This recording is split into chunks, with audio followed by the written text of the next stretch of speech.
Hi, and welcome to week 5. This is Lisa Weber, and I am going to talk a little bit about cascading and inheritance. So, just to kind of start off, CSS stands for Cascading Style Sheet. So, just in our basic definition, you see that it's right there. Cascading means that it kind of falls down.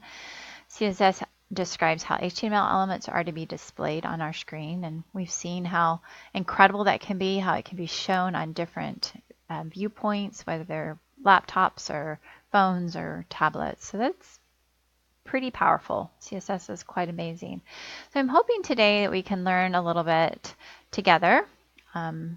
Like many of you, I am extremely new at this. I've learned so much in this class. It's been a lot of fun, and I am sure I will make mistakes as I go through this video, and I hope that you will bear with me as we move forward together. So, cascading means that styles can fall or cascade from one style sheet to another, enabling multiple style sheets to be used in one HTML document. Inheritance is when a parent element passes it down to a child element. And some things are inherited and some aren't. And according to Mozilla, that is just, it kind of is just common sense. But CSS rules come from browsers, from the person that's using the computer, and from us, those that are making it, which is a lot for a computer to decide, okay, what needs to be listened to and used. So just so that we're all on the same page, I know you guys probably are well aware of this, but it took me a bit to get my head wrapped around this. So CSS can be done in 3 ways. Inline, which is in the HTML document. Internal, again in the HTML document using style elements in the head. Now with my example, I'm going to do that, even though an external file with CSS really is probably the least complicated and makes for much cleaner coding. Just for example today, I won't be using that, but that's what we've been experimenting with our assignments. So I learned that on 3 schools. Most of my stuff I got from other sources. I'm trying to make sure that I give credit where credit's due. And so if there's any questions or if you doubt anything, please reach out to me. All right, so you've seen something similar to this in our site point. This is something I did. We have a paragraph tag that passes down to a child tag, which is either the emphasis or the anchor tag, which is where we put the hyperlinks. It makes for cleaner coding. It's easier to read than having to say, okay, the paragraph tag everything in the paragraph needs to be yellow, and then the emphasis needs to be yellow, and it just makes it cleaner just to say it once. So that's what's kind of nice about that. Now, inheritance, some properties are not inherited, and I'm going to show you that again in our example. For example, margins, padding, border, background images, not background, but background images, often are not inherited, but family, font, color, those usually are.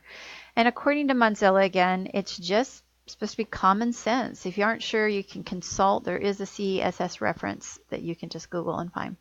So what happens when things conflict? And there will be conflictions between the user, between what the browser wants to do and what the coder has asked. Now this important tag kind of debunks everything. It is a rule that if it has the important property, that will always be applied no matter where that rule appears in the CSS document. So if there's something that you're like, I don't want anybody changing this, then that's an important, and I'm sure we'll cover that, if not in this class, at some point. So the browser determines who will win by these 4 steps, and I learned these 4 steps, and you did too, with our site point that we've been studying last week and in the week before too. Again, let's go back. So I apologize about that little faux pas. So we have these steps, gathering the declaration, so that what is it that the style is supposed to look like? Where is it coming from? Is it from the user agent?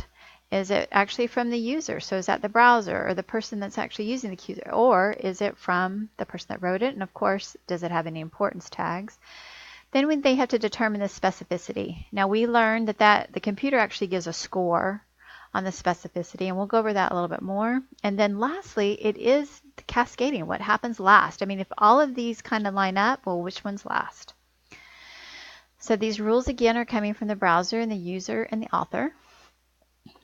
And then the hierarchy of specificity, we talked about this and we're tested on it last week. Inlines kind of win right off the bat. IDs are second, and then third classes, and then last the elements and pseudo elements. But you can up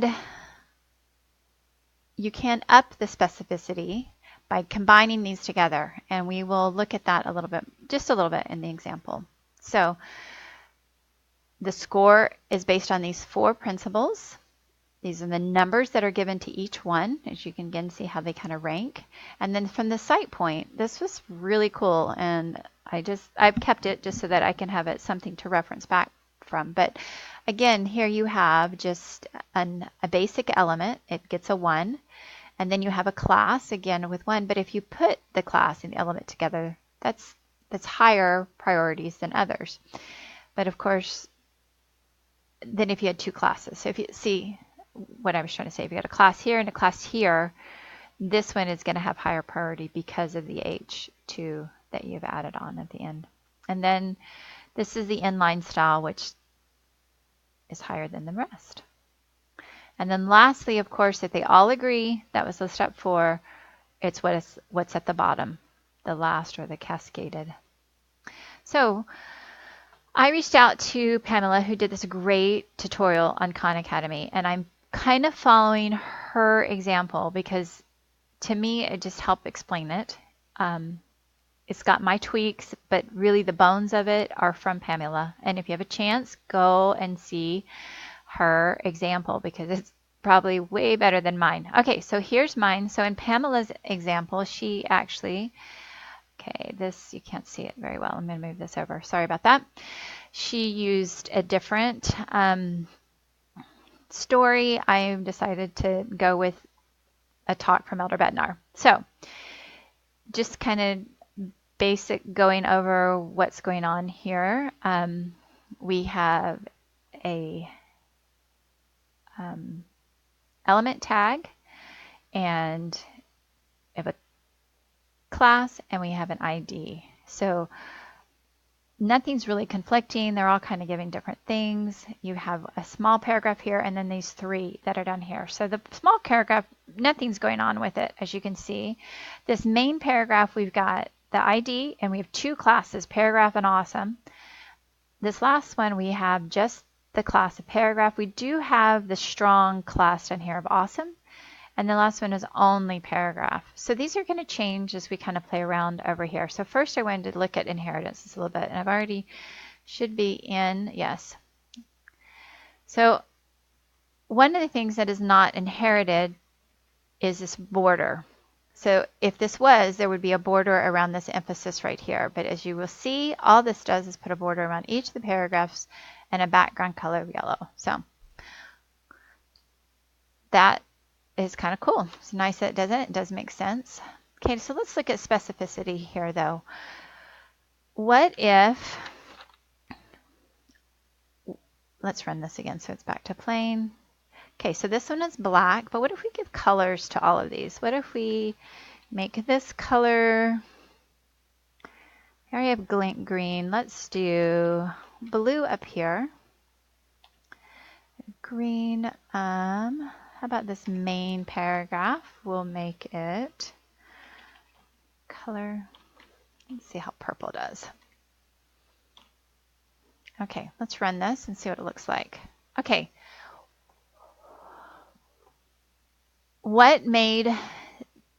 So in this main paragraph, we have the ID and we also have the class paragraph up here. So why wasn't it green?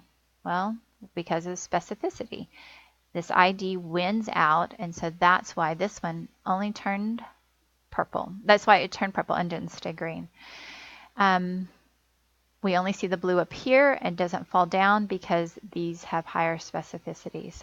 So that shows that a little bit. And then what if, so we have a class of paragraph and we also have the class of awesome. So what if we have Another awesome class. What happens, and we play around with that. So hopefully we can see more about specificity. So we're going to do background color. And let's do yellow. See what happens. Let me do the little squiggly, the close squiggly. Oops, that's the open one. Sorry about that. Okay, let's run that and see what happens. Where do you think it's going to show up? So we have the awesome class here, and we have another awesome class here. So it should only be, ta-da, and that's what it does. So let's see, what if we put a background color up here?